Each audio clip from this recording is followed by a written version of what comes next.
دین کو سیکھنے اور سمجھنے کے لیے دور سے دور جانا چاہیے. اس لیے جتنا مجمع دور بیٹھا ہے آواز تو آ جائے گی. فرشتے آواز کو نہیں گھیرتے، مجلس کو گھیرتے ہیں. تو قریب آنا چاہیے. اور بھی بہت سارے ساتھی ہیں، اگر معذور نہ ہو تو ان کو قریب آ جانا چاہیے. آ جاؤ ماشاءاللہ، آ جاؤ، قریب آ جاؤ. دین کی بات دھیان سے، طلب اور توجہ سے سنی جاتی ہے تو سننے لوہے کو لوہے سے جوڑنے کے لیے ویلڈنگ ہوتا ہے، اینٹ کو اینٹ سے جوڑنے کے لیے سیمنٹ ریتی کا ذریعہ ہے، کپڑا کپڑے سے جڑے اس کے لیے سوئی دھاگا ہے. تو ہر چیز کو کسی نہ کسی سے جوڑنے کے لیے کوئی نہ کوئی سادھن اور ذریعہ ہوتا ہے. پوری انسانیت اللہ سے کیسے جڑ جاوے اس کے لیے دین ہے اور دین کی محنت ہے. اسی عنوان پر یہ اجتماع ہے. جیسے دنیا میں ایک مرد کو ایک عورت سے ملانا ہے، انسان کو انسان سے ملانا ہے، تو بہت سارے لوگ نکاح کے نام پہ جمع ہوتے ہیں، شامیان اور منڈپ باندھا جاتا ہے. تو پوری انسانیت اللہ سے کیسے جڑ جاوے اس کے لیے دینی اجتماع ہے. ہر سال ماشاءاللہ ہمارا اجتماع ہوتا ہے اور 2 دن سے ہمارا اجتماع چل رہا ہے. آئندہ کل انشاءاللہ دعا ہوگی. ہر سال اجتماع ہوتا ہے، مجلسیں الگ الگ ہوتی رہتی ہے. اور ابھی ظہر کی نماز کے بعد مقامی اعمال کی مجلس ہوتی ہے. مسجد وار جماعت کے اعتبار سے مسجد کے جو اعمال ہے اس کے لیے یہ ہماری ظہر کے بعد کی اہم مجلس ہوتی ہے. محنت کے 2 رخ ہیں. ایک تو باہر کی نقل و حرکت، اللہ کے راستے میں چلے 4 مہینے جانے کی ترتیب، اور ماشاءاللہ مجمع لگاتا ہے اور ہم اللہ کے راستے میں جاتے ہیں. اور ایک اندرون کی محنت، مقامی اعمال کی محنت. تو ایک تو اللہ کے راستے میں جانا، اس کی بھی ترتیب بنانا، اور واپسی کے بعد پھر مقام پر بھی جڑنا، اس کی فکر کرنا. اس کی ہم سب کو فکر کرنی چاہیے. اس لیے اللہ کے راستے میں جانے کے بارے میں بھی ہم سب کی ترتیب بنانی چاہیے. وہ بھی سب کی نہیں بن پاتی، بہت کم لوگ جا رہے ہیں. تو سب کی ترتیب اللہ کے راستے میں نکلنے کی بننی چاہیے. اور آدمی اللہ کے راستے میں تو اگر 4 مہینہ جائے گا اور سال کا چلہ جائے گا اور مہینے کے 10 دن جائے گا، زیادہ تر آدمی اپنے مقام پر رہتا ہے. زیادہ تر آدمی مقام پر رہتا ہے. تو مقام کی محنت کو بھی، اس کو وجود میں لانا، اس کی بھی فکر کرنا اور مقام پر بھی جڑنے کی کوشش کرنا. ہم لوگ 1 سال لگا رہے تھے جماعت میں. تو اس دوران حضرت مولانا انعام صاحب رحمۃ اللہ علیہ سے کسی ایک آدمی نے کہا میں اپنے بیٹے کو جماعت میں نہیں بھیجوں گا. کہ اس لیے نہیں بھیجوں گا، میں اس کو جماعت میں بھیجتا ہوں لیکن آنے کے بعد نمازیں بھی نہیں پڑھتا، اور آخر میں ایسا ہی ہو جاتا ہے، تو جماعتوں میں جانے سے کیا فائدہ. تو حضرت مولانا انعام صاحب رحمۃ اللہ علیہ نے اس کو سمجھایا، ارے بھائی اس میں ہمارا کیا قصور ہے. پوچھ تیرے بیٹے سے. ہم نے تیرے بیٹے کو اللہ کے راستے میں جماعت میں نکال کر وہ ایک ماحول دیا تھا. تو تیرا بیٹا 5 وقت کی نمازوں کے علاوہ نوافل بھی پڑھتا تھا. وہ اشراق پڑھتا تھا، چاشت پڑھتا تھا، وابین پڑھتا تھا، تہجد پڑھتا تھا. آدمی اللہ کے راستے میں جاتا ہے اور اسے دعوت دینے کا موقع ملتا ہے، اور دعوت کے جو اعمال ہیں، دعوت دینا، عبادت کرنا، خدمت کرنا، سیکھنا سکھانا، یہ جو روانگی کی بات ہوتی ہے اس میں جو باتیں اور اعمال سمجھائے جاتے ہیں، یہ ہدایت کے اعمال ہیں. تو حضرت رحمت اللہ علیہ اس کو سمجھانے کی کوشش کی، ہم نے تیرے بیٹے کو جماعت میں نکال کر وہ ماحول دیا تھا کہ تیرا بیٹا 5 وقت کی نمازوں کے علاوہ نوافل پڑھتا تھا، ساتھیوں کی خدمت کرتا تھا. آدمی جب جماعت میں جاتا ہے تو چونکہ اسے دعوت دینے کا موقع ملتا ہے تو اس کا ایمان آسمان سے باتیں کرتا ہے، اور اس کی برکت سے اس کے ایمان میں بڑھوتری ہوتی ہے. اسے ایک ماحول ملتا ہے کہ ہم نے اسے ماحول دیا تھا تو جماعت میں سب کچھ کرتا تھا. اب یہاں اگر تو نے اپنے بیٹے کو ماحول نہیں دیا، یہاں اگر تو نے اپنے بیٹے کو ماحول نہیں دیا تو اس میں قصور ہمارا نہیں ہے، قصور آپ کا ہے. آپ اپنے بیٹے کو یہاں ماحول دیتے. وہ ماحول مسجد و جماعت سے ملتا ہے کہ آدمی اللہ کے راستے میں نکلے اور اللہ کے راستے میں نکل کر اسے ماحول ملا، لیکن یہاں آنے کے بعد وہ بات باقی رہنی چاہیے، وہ اس اعمال سے باقی رہے گی۔ استقامت کہ آدمی جماعت میں 4 مہینہ جائے گا، چلا جائے گا، 3 دن رہے گا، زیادہ تو آدمی اپنے مقام پر رہتا ہے، اور آدمی اپنے مقام سے متاثر ہوتا ہے۔ جیسے بھی یہاں ٹھنڈک کا ماحول ہے، اب مدراس چلے جائے وہاں گرمی ہوگی، بنگلور چلے جائے گرمی ہوگی، پتہ نہیں کیرلا اور بہت سے علاقوں میں بھی گرمی ہوگی، یہاں ٹھنڈک کا ماحول ہے۔ ایک آدمی گرمی کے ماحول سے یہاں آیا تو اسے یہاں گرمی نہیں لگے گی، اپنے مقام پر جو ماحول ہے وہ اسے ملے گا، یہاں ٹھنڈک ہے تو اسے ٹھنڈی لگے گی۔ تو آدمی اللہ کے راستے میں جاتا ہے تو اللہ کے راستے میں چونکہ اسے ایک ماحول ملا تھا۔ اب یہاں مسجد و جماعت کے اعتبار سے اگر اپنے آپ کو آدمی نے نہیں جوڑا تو پھر آدمی کو ماحول ملتا نہیں ہے، اور ماحول آسمان سے نہیں ٹپکتا، وہ ماحول بنانے سے بنے گا، اس کا ماحول ہمیں بنانا پڑے گا۔ اس لیے یہ جو ہماری مجلس ہے، ظہر کی نماز کے بعد کی جو مجلس ہے وہ مقامی اعمال کی مجلس ہے۔ مسجد و جماعت کے جو اعمال ہے، روزانہ کا مشورہ اور 2.5 گھنٹے اور 2 تعلیم اور 2 گشت اور مہینے کے 3 دن، یہ سب کو یاد ہے، سب اس کے حافظ ہے، لیکن اس کی اہمیت، اس کی ضرورت، اس کے فائدے، اسے حضرت مولانا عمر صاحب پالنپوری رحمۃ اللہ علیہ بہت آسان مثال دیتے تھے کہ میں مسجد و جماعت کی مثال ایسی ہے جیسے گاڑی کو اونچی جگہ پہ چڑھایا، گاڑی کو اونچی جگہ پہ چڑھایا، اس کے ٹائر کے نیچے جیسے اوبیٹ ہوتی ہے، کٹا کہہ دو، لکڑا کہہ دو، آج کل سدریلی بھاشا میں ہینڈ بریک ہوتی ہے کہ گاڑی کو ہینڈ بریک لگاتے تو گاڑی کھڑی رہے گی، ورنہ ڈھلان میں آدمی گاڑی چلی جائے گی، سرک جائے گی۔ جیسے آج کل ہینڈ بریک لگتی ہے، پہلے ہینڈ بریک نہیں تھی تو اوبیٹ ہوتی تھی لکڑی کی، کٹا ہو گئی، اینٹ رکھ دو، روڑا رکھ دو تو گاڑی باقی رہے گی۔ تو مولانا فرماتے تھے کہ اگر اونچی جگہ پر گاڑی کو چڑھایا اور اس کے ٹائر کے نیچے اوبیٹ رکھ دی، کٹا اور لکڑا رکھ دیا تو گاڑی باقی رہے گی، اور اگر اوبیٹ نہ رکھی تو گاڑی واپس تو کیا تھی، پتہ نہیں کتنی دور چلی جائے گی، کتنی گلاٹ کھا جائے گی، پلٹی کھا جائے گی۔ کیا ایسی آدمی اللہ کے راستے میں نکلے، اللہ کے راستے کی نقل و حرکت کی برکت سے آدمی کا ایمان تو آسمان سے باتیں کرتا ہے کہ ہمیں معلوم ہے آدمی اللہ کے راستے میں جاتا ہے، اللہ کے راستے سے آنے کے بعد ان کی کارگزاری ہوتی ہے تو کارگزاری میں آدمی کی کیا کیفیت ہوتی ہے، 4 مہینے سے جماعتیں لوٹتی ہے، چلے سے جماعتیں لوٹتی ہے، 3 دن سے جماعتیں لوٹتی ہے، آدمی کیسے عزائم کر کے آتا ہے۔ تو اللہ تعالیٰ نے سیدھی سادھی محنت دی ہے، محنت کے 2 رخ ہیں، ایک تو اللہ کے راستے کی نقل و حرکت کا رخ، اللہ کے راستے کی نقل و حرکت کا رخ، اور یہ بہت بھاری ذمہ داری کا کام ہے۔ اللہ تعالیٰ کے بندے ہونے کے ناطے اللہ کے دین کا پابند بننا، اللہ کے دین کا پابند بننا، اور نبی صلی اللہ علیہ وسلم کا امتی ہونے کے ناطے نبی کے دین کا مددگار ہونا، یہ ہماری ذمہ داری ہے۔ تو اللہ کے دین کا پابند آدمی اللہ کے راستے میں جا کے بنتا ہے، یہ ماحول کا اثر ہے۔ جیسے اتنا بڑا مجمع اپنی مشغولیوں میں سے نکل کر آیا، صوبے کے ہر ضلعوں میں اجتماعات ہو رہے اور لوگ اللہ کے راستوں میں نکلتے، اللہ کے راستے میں نکلنا ہوتا ہے، ہم سب کو معلوم ہے یہ جو دکھائی دے رہا ہے یہ سیدھی سادھی محنت کی برکت ہے۔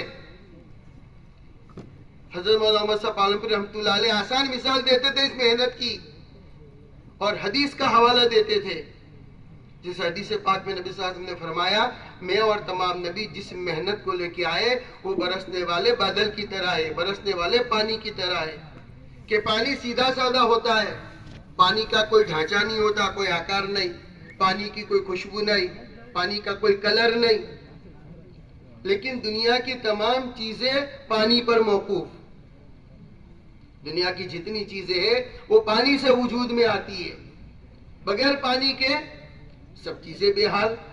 تو پانی سیدھا سادہ ہے، لیکن جتنی بھی خضروات ہے، جتنی بھی سبزیاں ہیں، سب پانی سے۔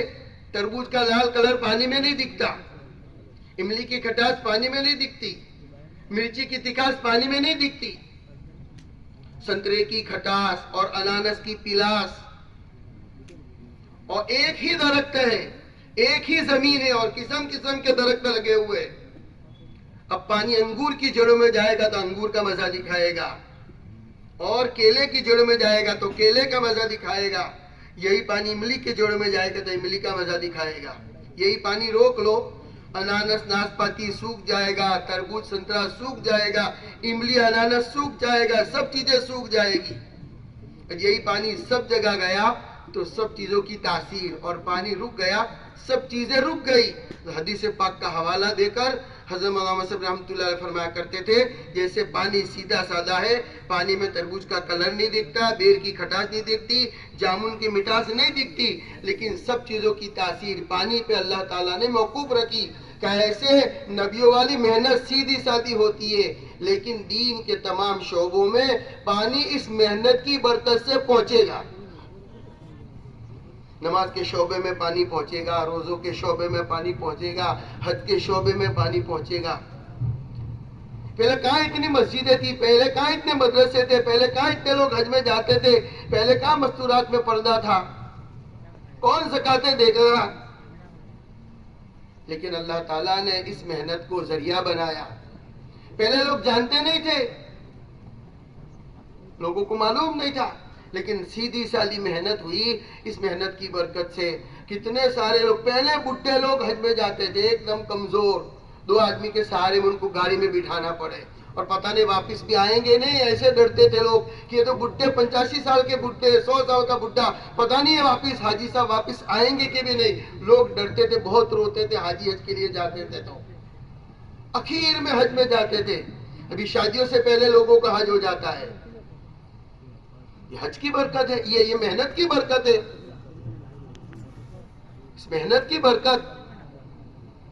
تو محنت جیسے پانی زمین میں گرے تو زمین میں سے اگتا ہے، بنجر زمین ہوتی ہے، لیکن پانی زمین میں گرے تو زمین میں سے اگتا ہے، زمین کی صلاحیت نکھر کر باہر آتی ہے۔ پہلے لوگ دینی الفاظ سے، ان سب چیزوں سے لوگوں کے کان ناشنا تھے، لوگ جانتے نہیں تھے، لوگ نہیں جانتے تھے یہ سب چیزیں کیا ہے، دین کیا ہے، دین کی اصطلاحات سے بھی لوگ اتنے واقف نہیں تھے۔ وہ کسی جگہ کو سمجھانے کی کسی جگہ مولوی صاحب بیان کرنے کے لگے تو مولوی صاحب نے بیان کیا بیت الخلا بیت الخلا بیت الخلا بیت الخلا، تو لوگوں نے سبحان اللہ کی دادیں دی، اور 2-3 نے تو 100 روپے ہدیہ بھی مولوی صاحب کو دیا۔ حالانکہ مولوی صاحب نے کوئی بیان نہیں کیا، لیکن ترنم سے راگ کے ساتھ بیت الخلا کا تو لوگ سبحان اللہ کہنے لگے، 100 روپے دینے لگے۔ مجمع کا تو یہ حال ہے، امت کا تو یہ حال تھا۔ پہلے لوگ دین نہیں جانتے تھے، وہ ابھی تو اتنا سارا اجتماع میں انتظام، گرم پانی کا، سونے کا، کھانے پینے کا کتنا اچھا انتظام ہے۔ پہلے مسجدوں میں بیت الخلا نہیں تھے، پہلے مسجدوں میں پنکھے نہیں تھے، پہلے لوگ نہیں جانتے تھے۔ وہ کسی زمانے میں جماعت گئی، جماعت مسجد میں گئی، جماعت کے ساتھیوں کو بیت الخلا جانا تھا، ٹٹی جانا تھا، ان کو حاجت لگی، ضرورت پڑی ان کو استنجے کی، جاجرو جانے کی، تو جماعت کے دیہات میں جماعت گئی، تو جماعت نے 2-3 باہر گھوم رہے تھے، ان کو پوچھا بھائی بیت الخلا کہاں ہے، تو 2-3 کھڑے کے چلو لے جاؤ چلو لے جاؤ، ان کو جانا تھا جاجرو جانا تھا، یہ ٹوائلٹ ڈھونڈ رہے تھے، بیت الخلا ڈھونڈ رہے تھے۔ تو جماعت کے ساتھیوں نے پوچھا بیت الخلا کہاں ہے، تو 2-3 بچے کھڑے ہو گئے، چلو امیر صاحب چلو امیر صاحب لے جاؤں، تو ان کو دور لے گئے اور کہے زیتون خالہ تمہارے مہمان آئے، زیتون خالہ تمہارے مہمان آئے۔ اب وہ سمجھے کہ زیتون خالہ کا گھر ڈھونڈ رہے، حالانکہ یہ بیت الخلا ڈھونڈ رہے تھے۔ یہ ہم کو لگتا مذاق ہے، لیکن یہ حقیقت تھی۔ لوگ دین نہیں جانتے تھے، لوگ نہیں معلوم تھا لوگوں کو۔ یہ محنت ہوئی تو ماشاءاللہ لوگوں کے چہروں پہ داڑھی اور سر پہ ٹوپی، نمازوں کا اہتمام، اور علماء، حفاظ اور مدرسے، یہ سب قائم ہو رہا ہے۔ ورنہ لوگ نہیں جانتے تھے۔ وہ کسی علاقے میں جماعت گئی، کسی علاقے میں جماعت گئی، رمضان کا مہینہ، اور رمضان کے مہینے میں مسجد کے سامنے پنڈال اور منڈپ بہت بڑا تھا، اور مسلمان بریانی کی میزبانی مان رہے تھے، کھانا کھا رہے تھے رمضان میں۔ جماعت والے تو تعجب میں پڑ گئے، نراش ہو گئے کہ رمضان کے مہینے میں مسلمان کھانا کھا رہا ہے، روزے بھی نہیں رکھتا۔ تو رمضان کے مہینے میں لوگ کھانا کھا رہے تھے شادی کا۔ جماعت کے امیر صاحب نے طے کیا کہ 3 ساتھیوں کو بھیجو اور ان کو جا کے سمجھاوے کہ رمضان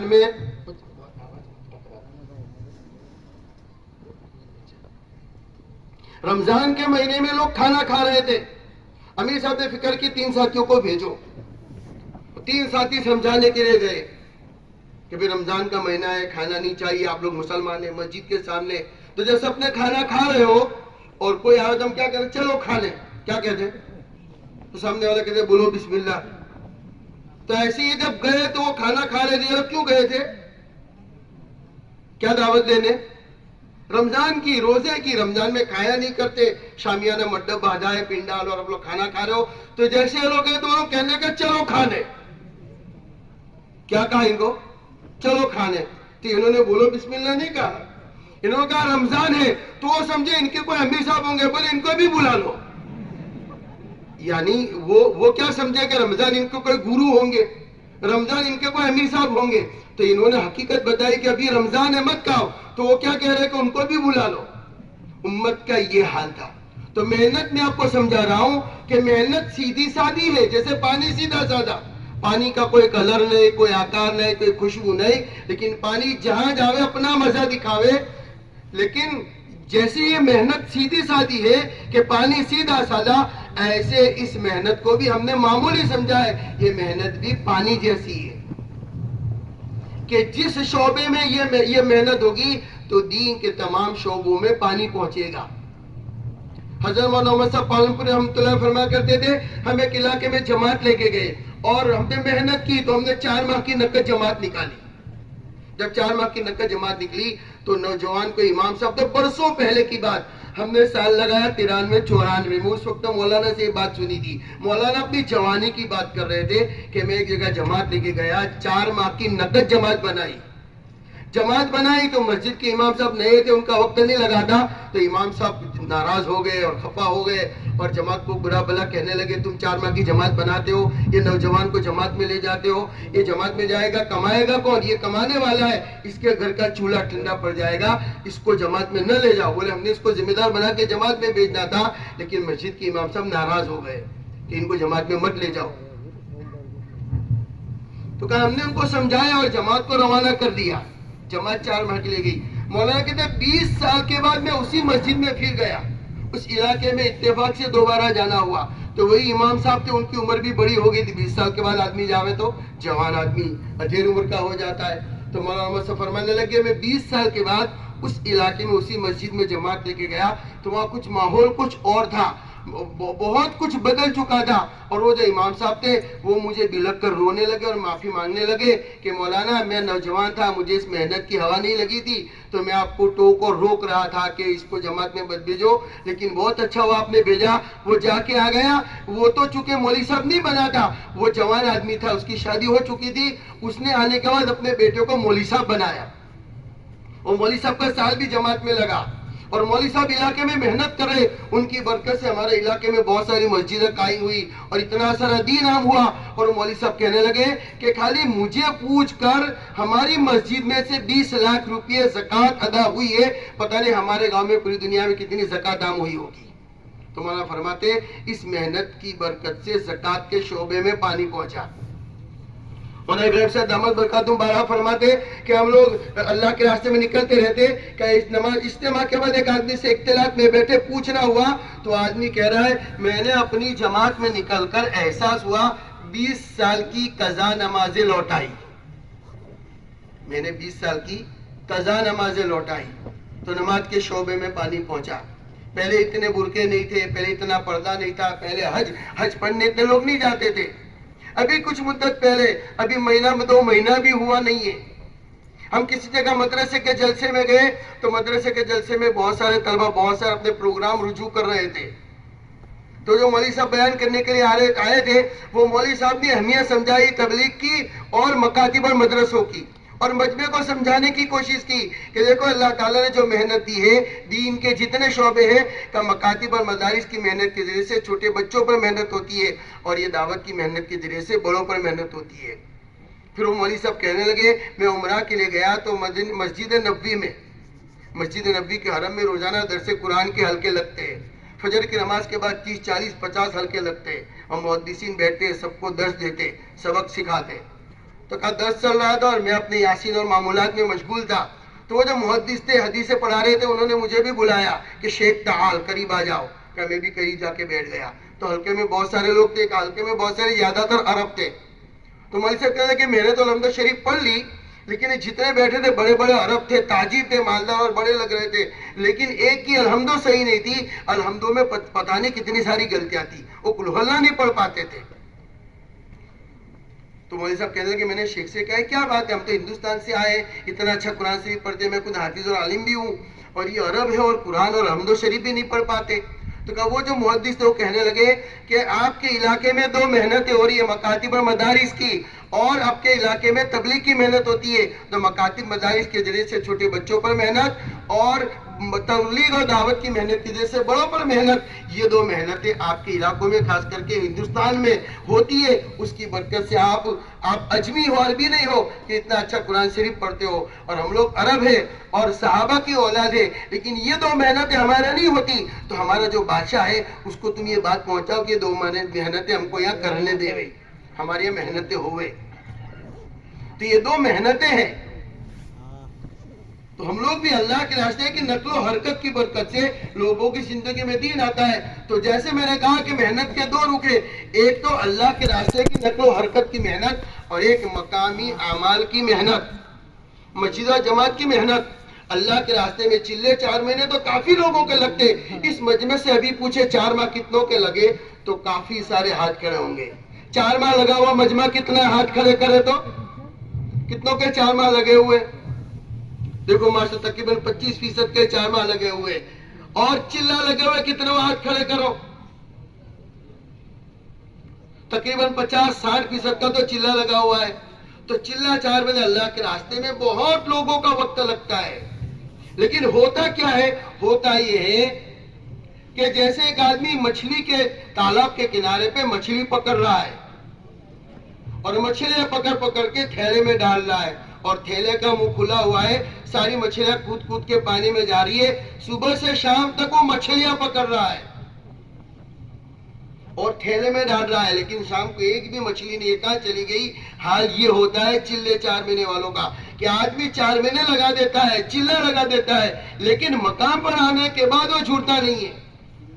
جنہوں نے 4 مہینے لگائے, جنہوں نے چلے لگائے, اگر یہی لوگ اگر مقام پر جڑنے والے بنے تو گشت کا کیا حال ہو سکتا ہے, کتنا مضبوط گشت ہو سکتا ہے. 3 دن کی جماعتیں کتنی بن سکتی ہے. ہر ایک سوچے ہماری مسجد کے اطراف میں 4 ماہ چلہ لگے ہوئے ساتھی کتنے ہیں, اور 3 دن کی جماعتیں کتنی بنتی ہے. اپنی مسجد کا سوچے, اپنے زون کا سوچے, اپنے ضلع کا سوچے, اپنے حلقوں کا سوچے. اس لیے مولانا عثمان صاحب دامت برکاتہم فرماتے کہ مسجد اجلی تو حلقہ اجلا, اور حلقہ اجلا تو ضلع اجلا, اور ضلع اجلا تو صوبہ اجلا, اور صوبہ اجلا تو پورا ملک اجلا, اور پوری دنیا میں دین زندہ ہو سکتا ہے. ایک آدمی اپنے گھر کے آنگن کو صاف کر دے وے, اور پورے گاؤں کے تمام گھر کے لوگ اپنے گھر کا آنگن صاف کر دے وے, پورا گاؤں صاف ستھرا ہو سکتا ہے. ہر 4 ماہ لگایا ہوا اور چلہ لگائے ہوئے حضرات اگر اس بات کو طے کرے کہ مجھے مقامی اعمال کو کرنا ہے, مجھے مسجد و جماعت کی محنت کو کرنا ہے, اگر اس کی فکر کر لے تو کتنا سارا کام قابو میں آ سکتا ہے. اس لیے اللہ کے راستے میں وقت تو ہمارا لگ رہا ہے. اس لیے جیسے نئے لوگ اگر 1000 کا مفتی الیاس صاحب فرما رہے تھے, کسی بزرگ کا قول نقل فرما رہے تھے کہ 1000 نئے لوگوں کو اسلام میں داخل ہونے سے بہتر یہ ہے کہ ایمان والوں کو ایمان پہ کھڑا کر دو. اور مجدد الفسانی رحمۃ اللہ علیہ کا بھی قول ہے کہ 1000 نئے لوگوں کو ایمان میں داخل کرنے سے افضل اور بہتر یہ ہے کہ ایمان والے کو ایمان پہ کھڑا کرو. یہی بات محنت میں بھی آئے گی کہ ہزاروں نئے لوگ اللہ کے راستے میں نکلے, اس سے بہتر یہ کہ جو نکلے ہوئے ہیں وہ کام پر کھڑے ہو جاوے. نئے لوگوں کو اللہ کے راستے میں نکالنا, جیسے تشکیلیں ہوتی ہے گشتوں کے دن اور اجتماعات کے بعد 4 جماعت کی چیزوں کی تشکیل ہوتی ہے, تو نئے لوگوں کو جماعتوں میں نکالنا اس سے بہتر یہ ہوگا کہ جن کا وقت لگ چکا ہے ان لوگوں کو کام پر کھڑے ہونا, اس کی ہم سب کو فکر کرنی چاہیے, ہمیں اس کی فکر ہونی چاہیے. یہ تو ایسا ہوا کہ جو سیانی اور ڈھائی ہے وہ سسرال نہ جاوے اور پگلی کو سکھامڑ دے وے. کہ تو شادی کر لے. جن کے چلے 4 مہینے لگے ہیں وہ مقامی اعمال میں نہ جڑے, مسجد و جماعت کی فکر نہ کرے, اور نئے لوگوں کو دعوت دے مسجد و جماعت کی. اللہ کے راستے میں جماعتیں نکلتی ہے تو بستی میں داخل ہونے سے پہلے نیتیں کروائی جاتی ہے, نقد جماعت کے بارے میں, مقامی اعمال مضبوط ہو اس کے بارے میں, اپنا 24 گھنٹہ کا وقت صحیح لگوانے کے بارے میں. اور روزانہ جو ہمارا مشورہ ہوتا ہے اس مشورے میں بھی بنیاد یہ 3 چیزیں ہوتی ہے کہ نقد جماعت کیسے نکلے 4 ماہ چلا یا 3 دن کی, مسجد و جماعت جس سطح پر ہے آگے کیسے بڑھے, اور ہمارا 24 گھنٹے کا وقت ایمان اعمال کی حفاظت کے ساتھ کیسے گزرے. تو ہم فکر کرتے ہیں نقد جماعتوں کو نکالنے کی, مسجد و جماعت مضبوط بنانے کی, لیکن ہم اپنے بارے میں سوچے, ہمیں اپنے بارے میں فکر کرنی چاہیے. جن لوگوں کا اللہ کے راستے میں وقت لگ چکا ہے ان لوگوں کو اس کے بارے میں سوچنا چاہیے. وہ کسی فضل کریم صاحب رحمۃ اللہ علیہ یا کسی بزرگ کا بات کسی اللہ والوں نے سنائی تھی. ہم لوگ سال میں چل رہے تھے تو اس وقت یہ بات سنی تھی کہ بھئی آوتے کی فکر میں دھاوتے کو نہ چھوڑے. آوتے کی فکر کا مطلب ڈیلیوری کا پیٹ کا بچہ, اور دھاوتے سے مراد جو دودھ پی رہا ہے. تو جن کے 4 مہینے چلے لگ رہے ہیں وہ دھاوتا بچہ ہے, اور جس کے ہم تشکیل کر رہے ہیں کاپیاں لے کے کہ 4 مہینے لوگ نکل جاوے, چلے نکل جاوے, وہ پیٹ کا بچہ ہے. تو گود کا بچہ, پیٹ کا بچہ, آوتا بچہ اور دھاوتا بچہ.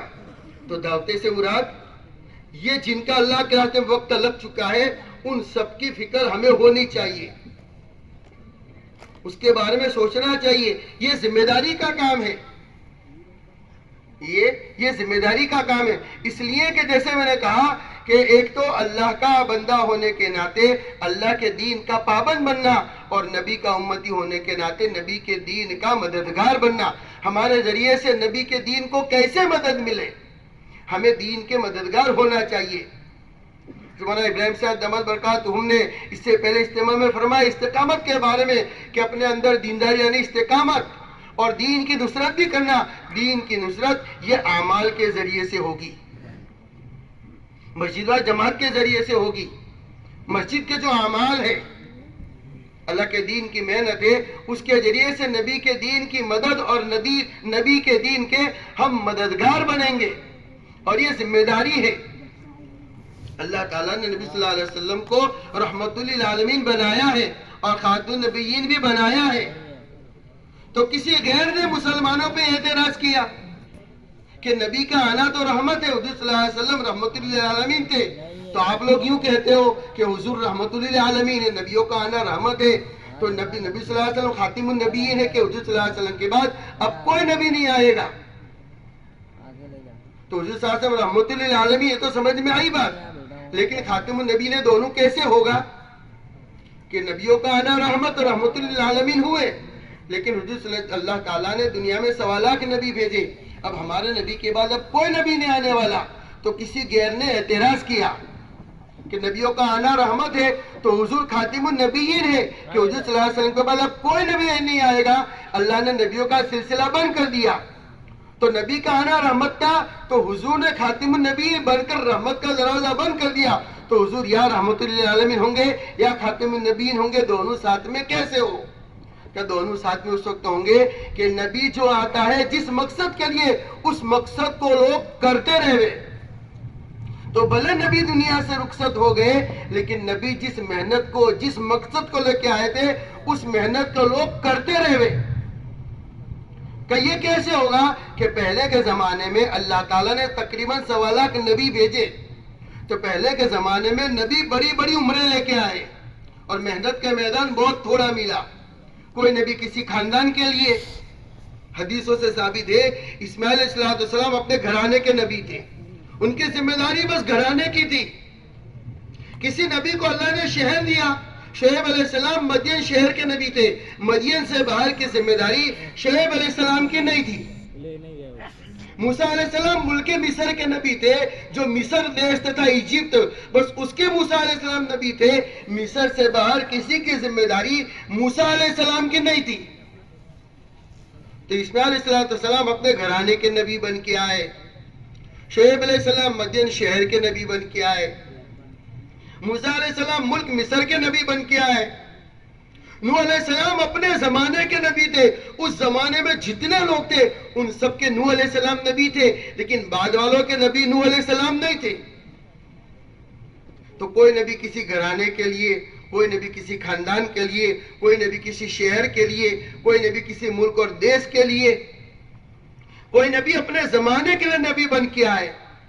چاہے وہ سارے نبی لمبی لمبی عمریں لے کے آئے. تو پہلے نبی عمریں بڑی لمبی لے کے آئے, لیکن محنت کا میدان بہت تھوڑا ملا. عمریں ان کی بڑی لمبی, ہم سنتے ہیں کہ کتنی لمبی لمبی عمریں لے کے آئے. ہمارے نبی صلی اللہ علیہ وسلم عمر تو بہت تھوڑی لے کے آئے, 63 برس, اور نبی بھی 40 سال کی عمر میں بنے, 23 سال کا محنت کا میدان رہا. تو ہمارے نبی صلی اللہ علیہ وسلم کی عمر مبارک تو صرف 63 برس رہی, اور محنت کا میدان اللہ تعالیٰ نے قیامت تک کا دیا. کہ حضور صلی اللہ علیہ وسلم تمام انسانوں کے نبی, قیامت تک آنے والے جو آخر میں انسان ہوگا اس کے بھی نبی ہمارے نبی صلی اللہ علیہ وسلم تھے. تو یہ کیسے ہوگا کہ عمر تو بہت تھوڑی اور نبی سارے انسانوں کے, قیامت تک آنے والے انسانوں کے نبی ہمارے نبی؟ تو یہ کیسے ہوگا؟ کہ وہ ایسے ہوگا کہ اللہ تعالیٰ نے جناب رسول اللہ صلی اللہ علیہ وسلم کو بہت بڑا مرتبہ دیا تھا کہ محمد ہمارے بڑی شان والے, محمد نہ ہوتے تو کچھ بھی نہ ہوتا. تو اتنے بڑے نبی کہ جن کو اللہ تعالیٰ نے رحمت للعالمین بنایا اور سارے نبیوں کا سردار بنایا, اور یہ امت بھی سب امتوں کی سردار بنی. تمام امتیں جنت میں نہیں جا سکتی جب تک یہ امت جنت میں داخل نہ ہو جاوے. سب امتوں سے زیادہ تعداد میں یہ امت جنت میں جائے گی. سب سے پہلے یہ امت جنت میں جائے گی, سب سے زیادہ تعداد میں یہ امت جنت میں جائے گی. بلکہ حدیثوں سے ثابت ہے جنت میں جانے والوں کی صفیں لگے گی. ایک طرف جنتی لوگوں کی صفیں, ایک طرف جہنمی لوگوں کی صفیں. تو جنتی لوگ جتنے بھی ہوں گے ان سب کی 120 صفیں کر دی جائے گی. 80 صفیں صرف اس امت کی ہوگی, اور وہ تمام نبیوں کی امت مل کر 40 صفیں ہوگی. صرف اس امت کے جنت میں جانے والے 80 صفوں میں ہوں گے ایک امت کے, اور 1.25 لاکھ نبیوں کی امتی سب مل کر جو جنت میں جائیں گے وہ صرف 80 صفیں ہوگی. بلکہ جنت میں جب بھیجنے کی باری ہوگی تو ایک آدمی تمام نبیوں کی امتوں میں سے نکالا جائے گا اور جنت میں بھیجا جائے گا, اور 1000 آدمی اس امت کے, پھر ایک آدمی تمام نبیوں کی امت میں سے ایک لیا جائے گا, اور حضور صلی اللہ علیہ وسلم کی امت میں سے 1000 آدمی لیے جائیں گے. ایسا کر کے جنت کی تعداد کو اس امت کے ذریعے سے بھرا جائے گا. اس امت کو اتنا بڑا مرتبہ ملا, تو اللہ تعالیٰ نے حضور صلی اللہ علیہ وسلم کو اتنا بڑا مرتبہ دیا. ان کی برکت سے اس امت کو بھی اللہ تعالیٰ بہت بڑا مرتبہ دینا چاہتے تھے. اس لیے حدیثوں میں بھی اس امت کے بڑے فضائل ہیں. کس وجہ سے؟ اس محنت کی برکت سے. یہ جو کام ملا اس محنت کو, اس امت کو جو کام ملا ہے, دعوت کا جو کام ملا ہے, اس کام کی برکت سے اس امت کے فضائل ہے. اس کی الگ الگ مثالیں لی گئی کہ ایک آدمی کو کام کرنا ہو, مزدور تلاش کرے, تو ایک مزدور لایا, صبح سے لے کے زور تک کام کیا, اس نے مزدوری دے دی تھوڑی بات. دوسرا مزدور لایا, زور سے عصر تک کام کیا, اس کو بھی تھوڑی مزدوری دے دی. ایک تیسرا مزدور لایا, کام پورا کرنا تھا, عصر سے مغرب تھوڑا سا وقت ہوتا ہے, بہت ساری مزدوری دی, تھوڑا سا اس نے کام کیا, تو کہا عصر سے مغرب تھوڑا سا وقت ہوتا ہے. اس امت کی مثال عصر سے مغرب میں کام کرنے کی. اور پہلے جو امتیں آئی صبح سے لے کے زور تک, زور سے لے کے عصر تک, گرمی میں زیادہ وقت محنت کی اور مزدوری کم ملی. اس امت نے کم کام کیا اور مزدوری زیادہ ملی. ایسی مثالیں اس امت کے بارے میں دی گئی. اتنا بڑا اللہ تعالیٰ اس امت کو انعام دینا چاہتا ہے جناب رسول اللہ صلی اللہ علیہ وسلم کی برکت سے, وہ اس کام کی برکت سے کہ اس کو جو کام ملا ہے, اس امت کو جو کام ملا اس کام کی برکت سے. اس لیے مولانا محمد صاحب پالنپور رحمۃ اللہ علیہ سمجھایا کرتے تھے کہ اس امت کو جو کام ملا ہے, تو جیسے جمعے کے خطبے میں امام صاحب پڑھتے خیر القرون قرنی ثم الذین یلونہم, وہ جو پڑھتے ہیں کہ میرا زمانہ بہتر, پھر وہ جو اس زمانے سے ملا ہوا, تو اس سے کیا مراد؟ تو ایک تو اس کی تفسیر یہ فرماتے تھے مولانا کہ اس سے مراد حضور صلی اللہ علیہ وسلم کا زمانہ, صحابہ کا زمانہ, تابعین کا زمانہ. الگ الگ تفسیریں ہیں. تو مولانا محمد صاحب پالنپور رحمۃ اللہ علیہ حضرت مولانا یوسف صاحب رحمۃ اللہ علیہ کا حوالہ دے کر یوں کہتے تھے کہ مولانا یوسف صاحب رحمۃ اللہ علیہ اس حدیث کی تفسیر یوں بیان کرتے تھے خیر القرون کرنی کہ میرا زمانہ بہتر، پھر اس سے ملا ہوا، پھر اس کے بعد کا زمانہ. تو اس کی تفسیر یہ ہے کہ جیسے عام طور پر کوئی چیز بولی جاتی ہے کہ نہر بہہ رہی ہے، تو نہر نہیں بہتی، نہر میں پانی بہتا ہے. کہ بھئی نہر جاری ہے تو نہر نہیں جاری، نہر تو وہی کھڑی ہے. لیکن پانی جاری ہے تو نہر جاری کہتے، نہر نہیں جاری، پانی جاری. جسے پہلے نکسوری پھوٹتی تھی کہ ناک بہ گئی، اور وہ بات کہتے ہیں پہلے نکسوری پھوٹتی تھی پانی ڈالتے تھے، اب تو دیکھنے کو بھی نہ ملے. پہلے ایسا ہوتا تھا کوئی ناک پھوٹی، نکسوری پھوٹتی تھی پانی ڈالتے تھے تو کہتے تھے جرل انف، کہ بھئی ناک بہ رہی. تو ناک نہیں بہتی، ناک میں سے خون بہتا ہے. تو جیسے ناک میں سے خون بہ رہا ہے، لیکن کہا کیا جاتا ہے کہ ناک بہ رہی ہے. نہر بہ رہی ہے، نہر نہیں بہتی، پانی بہ رہا ہے. بہ رہا ہے پانی لیکن نہر کو بولا جاتا ہے، بہ رہا ہے خون لیکن بولا جاتا ہے ناک. ایسے ہی بولا گیا حضور کا زمانہ بہتر، تو اس سے مراد حضور کے زمانے میں کیا کام ہوتا تھا وہ بہتر اس سے مراد ہے. کہ میرا زمانہ بہتر یعنی میرے زمانے میں جو کام ہوتا ہے وہ کام جس زمانے میں ہوگا وہ زمانہ بہتر ہوگا. ہم آج کے زمانے میں بھی اگر اس محنت کو اپنا اوڑھنا بچھونا بناوے تو اس حدیث کے مصداق ہم بھی ہو سکتے ہیں. یہ حضرت مولانا یوسف صاحب رحمۃ اللہ علیہ فرماتے تھے کہ میرے زمانے میں جو کام، جیسے دین کی بہت ساری محنت ہے، جیسے مدرسہ ہے، خانقاہ ہے، تبلیغ ہے. تو جیسے نماز میں رکوع ہے، سجدہ ہے، قاعدہ، قیام، سلام، یہ سب ارکان مل کر نماز بنتی ہے. کہ ایسے دین کی جتنی محنتیں ہو رہی ہے وہ ساری محنتیں جس زمانے میں ہو رہی ہوگی وہ زمانہ بہتر ہوگا. تو ہم بھی یہ آسان اور سادی محنت ہے اس محنت کو کر کے اس حدیث کا مصداق ہو سکتے ہیں. تو یہ جو دعوت کی مبارک محنت، ہم اللہ کے راستے میں ہمارے نکلنا ہوتا ہے اور اللہ کے راستے کی ترتیب ہماری بنتی ہے. ہم اللہ کے راستے میں ہمارا نکلنا ہوتا ہے. لیکن جیسے کہا گیا کہ مقامی اعمال کے بارے میں یہ جو ہماری مجلس ہے، مسجد و جماعت کا کام کیسے مضبوط بنے. جیسے کہا شروع میں کہ ہم لوگ اللہ کے راستے میں جانا ہوگا 4 مہینہ چلا، لیکن باقی وقتوں تو آدمی اپنے مقام پر رہتا ہے. آدمی اپنے مقام پر رہتا ہے تو اپنے مقام پر رہ کر آدمی ان اعمال میں جڑے. مسجد کے جو اعمال ہیں، ہمارے یہاں مشورہ ہوتا ہے آسان کام ہے، ہم مشوروں میں شرکت کریں.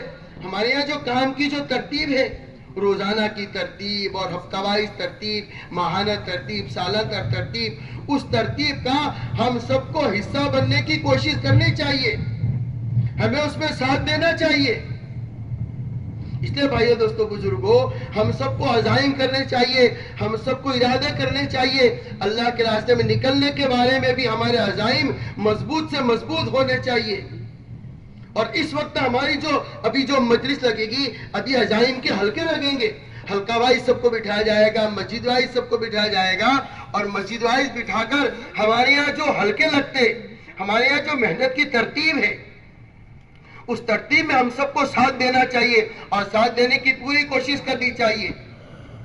یہ کوئی اجتماع، کوئی بھیڑ جمع کرنے کا نام نہیں ہے کہ ایسے مجمع جمع ہو گیا اور بھیڑ جمع ہو گئی اور بات سن کے چلے گئے.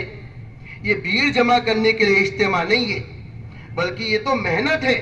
اس لیے اجتماع جو ہوتے ہیں، اجتماع سے پہلے ایک محنت ہوتی ہے، اجتماع کے بعد محنت ہوتی ہے. اجتماع کے بعد محنت اللہ کے راستے میں جانے کی. جن لوگوں کی ترتیب اللہ کے راستے میں جانے ہوگی، ان لوگوں کی ترتیب تو اللہ کے راستے میں جانے کی بنے گی. لیکن جن لوگوں کی ترتیب نہیں بن پا رہی ہے اور ابھی ہم لوگ نہیں جا رہے، تو ہم لوگوں تو کوشش اور عزائم ہی ہونے چاہیے. ہم لوگ اللہ کے راستے میں جانے کی ترتیب بنانے کی ہم محنت کے لیے جا رہے، تیاری کرنے کے لیے جا رہے. واپسی ہماری اللہ کے راستے میں جانے کی تیاری کرنے کے لیے ہو. لیکن جب تک نہ جا سکے وہاں تک ہماری یہ جو مقامی اعمال کی ترتیب ہے، 3 دن کی ترتیب ہے، گشتوں کی ترتیب ہے، فضائل کی تعلیم ہماری مسجدوں میں ہوتی ہے، 2.5 گھنٹے جو ہم سے مانگے جاتے ہیں اس کی جو ترتیب ہے 2.5 گھنٹے لگانے کی، روزانہ کا ہمارا مشورہ ہے. تو یہ اعمال ہمیں لگتے معمولی ہیں، لیکن ایمان کو پانی دینے والے اعمال ہیں. ان اعمال کی برکت سے ہمارے ایمان کو پانی ملے گا. مشورہ آدمی اپنی مسجد میں کر رہا ہے، لیکن عزائم ساری دنیا کے سارا عالم کے ہوتے ہیں. آدمی اپنی مسجد میں گشت کرے گا، اپنے مشورے میں بیٹھے گا، لیکن نیت اگر سارے عالم کی ہوگی، پوری دنیا میں جتنا دین کا کام ہوگا ہم اللہ کے دین کے مددگار بنیں گے. ہمارے یہاں مسجدوں کی تعلیم ہوتی ہے، گھر پہ ہمارے گھروں میں جو تعلیم کرنے کو کہا جاتا ہے اس کو بھی ہم معمولی نہ سمجھیں. مسجد کی تعلیم میں بھی فکروں کے ساتھ بیٹھنا. حدیث پاک کی کتاب کو پڑھا جاتا ہے، حدیث پاک کا نور ملتا ہے، اس میں آدمی کو بیٹھنا چاہیے. نبی صلی اللہ علیہ وسلم کے زمانے میں صحابہ رضی اللہ تعالیٰ عنہ کو حضور صلی اللہ علیہ وسلم کی مبارک صحبت ملی تھی. ہمیں کہاں وہ صحبت ملے گی؟ تو حضور صلی اللہ علیہ وسلم کی حدیثوں میں، حضور صلی اللہ علیہ وسلم کی نورانی باتوں میں بیٹھنا بھی گویا اس کے مطابق ہے. جیسے فضائل اعمال، یہ کتاب بہت محنت سے، قربانی سے لکھی گئی ہے. اس وقت پوری دنیا میں قرآن شریف کے بعد اگر کوئی کتاب پڑھی جاتی ہے تو اس کتاب کو پڑھا جا رہا ہے، مشورے سے اس کو طے کیا ہے. تو قربانی سے اس کتاب کو، حدیثوں کو لکھا گیا ہے. اور اس میں تو فضائل اعمال کتاب کا نام ہے، ورنہ اس میں جو حدیثیں لکھی گئی ہیں وہ بڑی بڑی کتابیں ہیں. بخاری شریف ہے، مسلم شریف ہے، سیاہ ستہ ہے، جو بڑی بڑی حدیث کی کتابیں ہیں، ان کتابوں میں سے اس کتاب کو جمع کیا ہے اور بہت قربانی سے لکھا گیا ہے. غسل کر کے 2 رکعت نماز پڑھ کے اللہ سے منوا کر قربانی دے کر اس کو لکھا گیا ہے، تو اس کے اثرات ہوتے ہیں. تو اپنی مسجدوں میں جو کتاب کا حلقہ ہوتا ہے تعلیم کا، اس میں سب کو بیٹھنا. اپنے گھروں کے اندر بھی روزانہ جو حلقہ ہوتا ہے تعلیم کا، اس میں اپنے سب کے گھر والوں کو بٹھانا. گشتوں کی جو ترتیب ہے اس کی فکر کرنا. 2.5 گھنٹے ہم سے مانگے جاتے. حدیثوں میں مفہوم نبی صلی اللہ علیہ وسلم نے فرمایا صحابہ رضی اللہ تعالیٰ عنہم سے، وہ میرے صحابہ تم نے میرا زمانہ پایا ہے، ہو سکتا ہے 10واں حصہ بھی اگر چھوٹ جاوے، ہو سکتا ہے آپ کی پکڑ ہو جاوے. آخری زمانے میں ایسے لوگ آئیں گے جو 10ویں حصے پہ بھی عمل کریں گے، کامیاب ہو جائیں گے. دعوت کا جو کورس ہے، تبلیغ کا جو کورس ہے، وہ سب چیزیں 10واں حصہ ہے. تقریباً سال کا چلہ، سال کا 10واں حصہ، مہینے کے 3 دن، مہینے کا 10واں حصہ، 2.5 گھنٹے روزانہ کا 10واں حصہ ہے، 24 گھنٹے کا 10واں حصہ ہے. تو صحابہ رضی اللہ تعالیٰ عنہ سے کہا گیا کہ تم ایسا زمانہ مجھ نبی کو پائے ہو، 10واں حصہ بھی چھوڑو گے، ہو سکتا ہے پکڑ ہو جاوے. اخیری زمانے میں ایسے لوگ آئیں گے جو 10ویں حصے پہ بھی عمل کریں گے، کامیاب ہو جائیں گے. تو یہ 10واں حصہ ہے. اللہ نے ہم سب کو کہا کہ دین کی محنت کرو، کتنی کرو وہ نہیں کہا گیا، لیکن قرآن شریف میں ہے کہ جو ایک نیکی لے کے آتا ہے 10 گنا اس کو ثواب ملتا ہے. حدیثوں میں بھی ہے کہ ہر نیکی کا بدلہ 10 گنا ملتا ہے.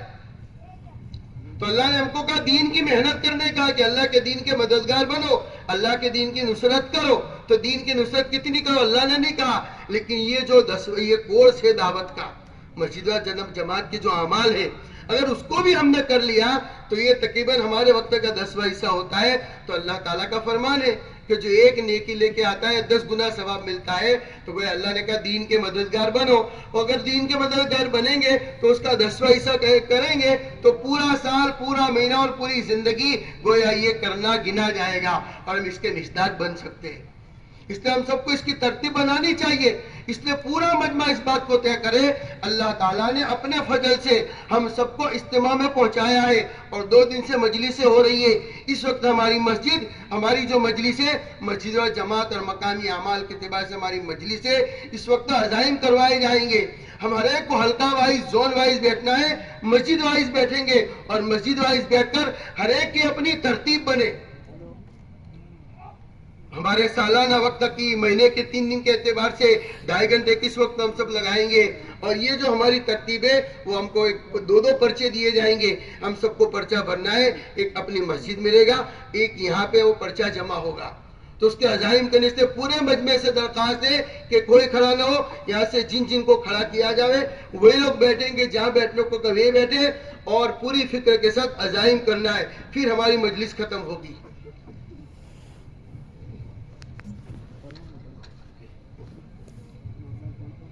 مکی حلقہ کہاں بیٹھا ہے؟ مکی حلقے کے ساتھ ہی کہاں ہے آپ؟ آپ کا حلقہ کھڑے کر لو. مکی حلقے کے ساتھ ہی جہاں بھی کھڑے ہو جاؤ. جی